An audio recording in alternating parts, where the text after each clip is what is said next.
நேற்று T20 world cup ஃபைனல்ஸில் நியூசிலாண்டை முடித்து India cup வாங்கிடுச்சான். அதாவது வேர்ல்டுலேயே T20யில் பெஸ்ட்டு டீம் இந்தியாவான். ஏண்டா எப்பா யார்கிட்டடா கதை விடுறீங்க? இதெல்லாம் நம்புற மாதிரியாடா இருக்குது? டேய், உங்களுக்கே நியாயமாக இருக்கடா நீங்கள் பண்ணுறது? கொஞ்சமாச்சு யோசிங்கடா. அதாவது இது வந்து முழுக்க முழுக்க மேட்ச் ஃபிக்ஸிங். எதுலேருந்துன்னு பார்த்தீங்கன்னா அந்த செமிஃபைனல்லேருந்து மேட்ச் ஃபிக்ஸிங். என்ன கேட்டால் அந்த லீகு அந்த சூப்பர் 8க்கு ஒரு மேட்ச் நடந்ததில்ல, அந்த வெஸ்ட் இண்டீஸை வந்து சவுத் ஆஃப்ரிக்கா ஜெயிச்சாதான் வந்து இந்தியா குவாலிஃபை ஆகும்னு, அதுவே வந்து ஃபிக்ஸிங் மாதிரி தான் போச்சு. ஏன்னா வந்து ஆக்சுவலாக வெஸ்ட் இண்டீஸ் அப்போ ஸ்ட்ராங்காக இருந்தது, அதுவே வந்து சவுத் ஆஃப்ரிக்கா ஜெயிச்சு வந்து இந்தியாவுக்கு ஒரு சான்ஸ் இருக்குன்ற மாதிரி வந்துருச்சு. சரி, அதை விடுங்க, அது வந்து விட்டுருங்க, அது கூட வரல. நான் செமிஃபைனலுக்கு வரேன். செமிஃபைனல்லே வந்து இங்கிலாந்துக்கும் இந்தியாவுக்கும் வந்தது. இந்தியா வந்து 250 அடிச்சுக்குது. யார் போலிங்லனா இங்கிலாந்து போலிங்கில். இது வந்து நம்புற மாதிரி இதா வேண்டாம். சரி, அதை கூட விட்டுருங்க. ஃபஸ்ட்டு டீம் வந்து வெயிட்டாக இருந்தால் கூட சரி, ஏதோ ஒத்துக்கலாம். ஏதோ இந்த விராட் கோலி, தோனி, சச்சின், இல்லை ஒரு அட்டாக்கிங் பிளேயர்ஸ் ரோஹித் சர்மா, இவங்களாம் இருந்தால் கூட சரி, பலம் வாய்ந்த டீமாக இருக்குது, ஏதோ அடிச்சிருக்காங்க, அப்படி ஒத்துக்கலாம். ஆடுறதெல்லாம் யார்? அபிஷேக் சர்மா, ஹர்திக் பாண்டியா, சூரியகுமார் யாதவ், திலக் வர்மா, சஞ்சு சாம்சன். ஓகே, நான் அவரை எடுத்துக்க மாட்டேன், ஏன்னா அவர் கொஞ்சம் நல்லா தான் ஆடுறாப்புல. ஓகே, அதனால் இந்த மாதிரி குழந்தை பிள்ளைங்கள்லாம் வச்சுக்கின்னு ஒரு டீம் தான் இப்போதைக்கு இந்தியாவாக இருக்குது. அது வந்து 250 அடிச்சான் இங்கிலாந்து கூட. இங்கிலாந்தில் பவுலர்ஸ்லாம் பார்த்தீங்கன்னா உங்களுக்கே தெரியும். ஓகேங்களா? அதில் அடிச்சு ஜெயிச்சது ஒரு ஃபிக்ஸிங், ஃபஸ்ட்டு ஃபிக்ஸிங். ரெண்டாவது ஃபிக்ஸிங் ஃபைனல்ஸ் யார் கூட? நம்ம நியூசிலாந்து கூட ஆச்சு. நியூசிலாண்டு கூட ஃபைனல்ஸு அது மாதிரி ஒரு 250. எப்பா, அநியாயத்துக்கு யாராவது ஃபிக்ஸிங் பண்ணீங்களா? இந்தியா வந்து தூக்கி வைக்கணும்ன்ட்டு ரொம்ப தான் பண்ணுறீங்க. நியூசிலாந்து போலிங்கில் 250 அடிக்க முடியுமா? நீங்களே யோசிங்களா? இல்லை, சரி, நான் அது ஒரு வாட்டி செக் பண்ணலான்ட்டு நியூசிலாந்து போலிங் ஸ்கோர் கார்டு எடுத்து பார்த்தா, லாக்கி ஃபெர்குசன் எக்கனாமி ரேட்டு 24. லாக்கி ஃபெர்குசனுக்கு 2 ஓவரில் 48 ரன்னு கொடுத்து எக்கனாமி ரேட்டு 24 வந்துக்குது. இதை வந்து ஏற்றுக்க முடியுது அவங்களால? லாக்கி ஃபெர்குசன் எப்படி போடுவான் தெரியுமா? வெறித்தனமாக இறக்குவான் பால், ஸ்பீடாகவும் போடுவான், ஸ்லோவாகவும் போடுவான், வேரியேஷனும் போடுவான், எல்லாமே போடுவான் அவன். அதனால் அவனே வந்து 24 எக்கானமியில் பண்ணி வச்சுக்கிறானுங்க ஃபிக்ஸிங்கு. ஓகேங்களா? பத்தாவதுக்கு அதை பாருங்களேன், அந்த மேட்ச் நடக்கும்போது தெரியும் அவங்களுக்கு. ஃபர்ஸ்ட் ஹாஃப்லேயே ஏகப்பட்ட ஒய்டு. எவனா நியூசிலாந்து மாதிரி ஒரு டீமு ஃபைனல்ஸில் வந்துட்டு ஃபர்ஸ்ட் ஹாஃபில் ஏகப்பட்ட ஒய்டு போடுவானுங்களா? அது ஃபர்ஸ்ட் ஹாஃபில். நீ செகண்ட் ஹாஃபில் ஒரு எண்டு டைம்லையாச்சும் போட்டிங்கன்னா கூட சரி, ஏதோ ப்ரெஷரில் போடுறாங்கப்பா, ஸ்கோரு கிட்ட வந்துச்சு, தோக்குற மாதிரி இருந்தால் சரி போடுறாங்க பவுலிங் ஒய்டுன்னு ஒத்துக்கலாம். ஃபர்ஸ்ட் ஹாஃபில் மிடில் ஓவர்ஸில் வந்து ஒய்டு வந்து எக்கச்சக்க ஒய்டு போடுறாங்களாம். இதெல்லாம் வந்து சத்தியமாக நம்பவே முடியல. அதான் சொன்னேன், ஃபுல்லாக வந்து ஃபிக்ஸிங். இது இந்தியா வந்து ஆர்கனைஸ் பண்ணுது இந்த டோர்னமெண்ட்டை. ஸ்ரீலங்காவும் வந்து இந்தியாவும் வந்து ஸ்ரீலங்கா கிட்ட அந்தளவுக்கு பவர் இல்லை இப்போதைக்கு. கண்ட்ரியை வந்து ஹோல்டு பண்ணுறதுக்கே அவங்கக்கிட்ட பவர் இல்லை. ஓகேங்களா? ஆனால் இந்தியா கிட்ட வெயிட்டேஜ் இருக்குது. வெயிட்டேஜ்னா எப்படின்னா, டோட்டல் கண்ட்ரியோட ரிலேஷன்ஷிப் இருக்குது. பத்தாவதுக்கு நிறைய சப்போர்ட் வந்து இந்தியா சைட்லேருந்து பண்ணுது. இந்தியா வந்து இந்த உலகத்தில் எந்த ஒரு டோர்னமெண்ட்டையும், ஸ்போர்ட்ஸ் டோர்னமெண்ட்டையும் ஆர்கனைஸும் பண்ண முடியும்.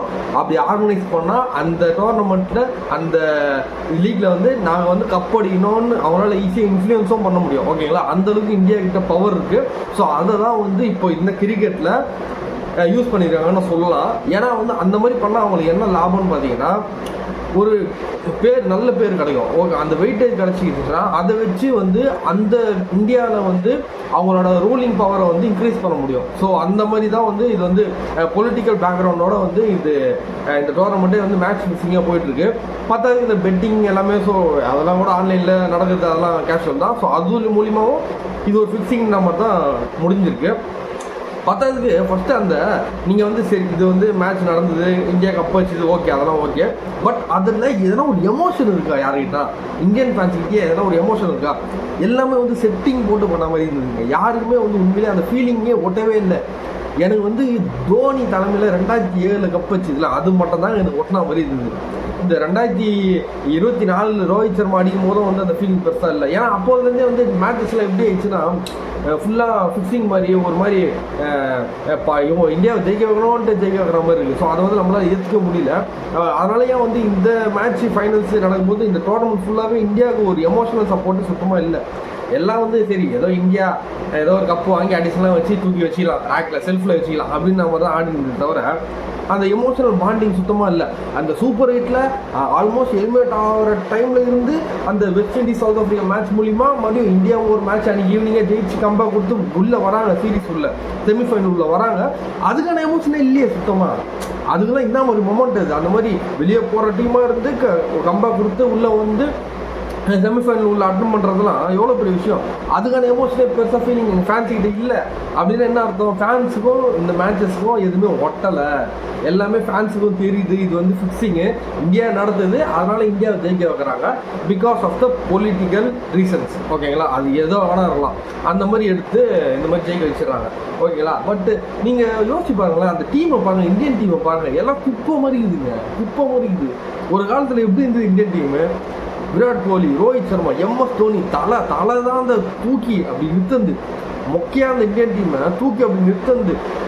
அது மெயின் ரீசன் தலை தான். ஸோ அந்த மாதிரி லிஜன்ஸ்லாம் அந்த இந்தியன் டீமில் இப்போ யார் ஆடுறது யாரே தெரியாது யாருக்குமே. அந்த மாதிரி இருக்கிறானுங்க. Abhishek Sharma opener best T20 அவனுக்கு சுத்தத்தை எல்லாம் கண்ணை மூடி சுற்றுறான். அவனுக்கு எதுவுமே ஓட்டவே இல்லை, எல்லாம் ஃப்ளூக்கு.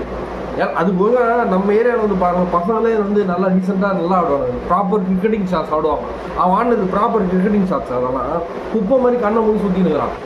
ஒய்டு போகிற பால எட்ஜு வாங்கி அவுட் ஆகினுக்கிறான். ஸோ இதெல்லாம் வந்து ஏற்றுக்க முடியல.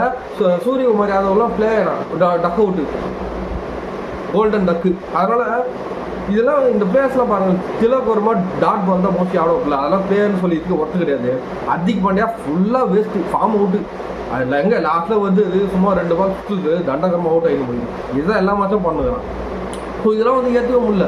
பவுலர் ஏதோ பும்ரா வந்து ஓகே, ஆனால் ஃபைனல் நேற்று பும்ரா அநியாயத்துக்கு ஃப்ரீ விக்கெட்ஸ்லாம் கொடுத்தானுங்க. அதாவது கொடுறவனே கொடுத்தா மாதிரி இருக்குது. வந்து சுற்றிட்டு போய் அவுட் ஆகிறாங்க வேஸ்ட்டாக சும்மாவே. ஏன் அதை வந்து ரீசனபிளாக விட்டாருன்னா அதெல்லாம் வந்து சுத்தமாக ஏற்றுக்க முடியல இந்த மாதிரி. ஸோ இந்த மாதிரி ஏகப்பட்ட ரீசன்ஸ் இருக்குங்க. இதனால் வந்து நீங்கள் இந்த மாதிரி பண்ணுறது வேஸ்ட்டு. இந்த மாதிரி நீங்கள் மேட்சஸ் வந்து பெட்டிங்காகவும் உங்களோட பர்சனல் ரீசன்ஸ்க்காகவும் வந்து ஃபிக்ஸிங் பண்ணி நடத்துனீங்கன்னா ஸ்போர்ட்ஸ் அழிஞ்சிரும். ஸ்போர்ட்ஸுக்கும் மக்களுக்கு ஓட்டவே ஓட்டாது. அதை பற்றி யாரும் பேச விட மாட்டாங்க. இப்போயே யாருமே பேசலை பெருசாக. எல்லாம் செலிப்ரேஷனோட கம்மி தான், ரொம்ப ஓட்டவே இல்லை எதுவுமே. ஸோ இந்த மாதிரிலாம் நீங்கள் எதுக்கு மேட்ச் அப்படி நடத்துறீங்க? அது நீங்கள் வந்து நேச்சுரலாக விட்டுலாம். யார் தகுதி ஆளோ அவங்கள வந்து செலக்ட் பண்ணி நீங்கள் பண்ணால் தான் வந்து ஸ்போர்ட்ஸாகவே இருக்கும். இல்லைனா இதெல்லாம் வந்து போக போக சினிமா மாதிரி ஸ்போர்ட்ஸும் ஐர நிலமை வந்துடும் தான் நான் சொல்லிக்கிறேன். நீங்கள் என்ன பண்ணுங்கள், இதுக்கப்புறம் என்ன பண்ணணும்னா உண்மையான வேர்ல்டு கப் T20னா உலகத்தில் இருக்கிற எல்லா மூலைக்கும் போயிட்டு அங்கேருந்து எல்லா பிளேயர்ஸையும் அலசி ஆராயிங்க. யார் நல்லா ஆடுவா அந்த மாதிரி செலக்ட் பண்ணுங்கள். உங்கள் ரெக்கமெண்டேஷன் இவனை தூக்கி இவனை போட்டதா இவன் தான் பிளேயரு அப்படின்ட்டு ஏற்றுக்க முடியாது. இவனா இந்தியாவிலே இவன் தான் பெஸ்ட்டு பிளேயர்ஸா? ஏன்டா கேட்சை விட்றானுங்கோ, சப்பை கேட்செல்லாம் விட்றானுங்கோ, அது கூட ட்ரைனிங் விட மாட்டேங்க. அப்புறம் என்னடா பிளேயர்ஸு? அதெல்லாம் ஒரு நல்ல டீமாக சொல்லவே முடியாது. அதனால் உலகத்தில் எல்லா மூலையும் போயிட்டு நல்ல குட் பிளேயர்ஸ் அலசி ஆராய்ச்சிட்டு அவங்கள தகுதியுடைய நேர்மையான முறையில் செலக்ட் பண்ணிவிட்டு அவங்களுக்கு வந்து 11 பேராக ஆட விடுவோம். அப்போ ஆடிட்டு அந்த மாதிரி ஆடிட்டு ஜெயிக்க வச்சுட்டு அப்போ சொல்லுங்கள் நாங்கள் world best T20 player India தான், இந்தியா தான். அப்போ நான் அவனுக்கு கை தரேன். ஓகேங்களா? அது வரைக்கும் இந்த மாதிரி super players, supper players, catch விடுற பிளேயர்ஸு, கண்ண முடி சுற்றுற பிளேயர்ஸ்லாம் வச்சுன்னு பெஸ்ட்டு T20 வேர்ல்டு கப்னு நீங்களாம் வந்து கிரியேட் பண்ணாதீங்க. அது யூஸ்ஃபுல்லஸாக தான் போவோம். ஸ்போர்ட்ஸுக்கே மிகப்பெரிய ஆபத்துன்னு நான் சொல்லிக்கிறேன். நன்றி, வணக்கம்.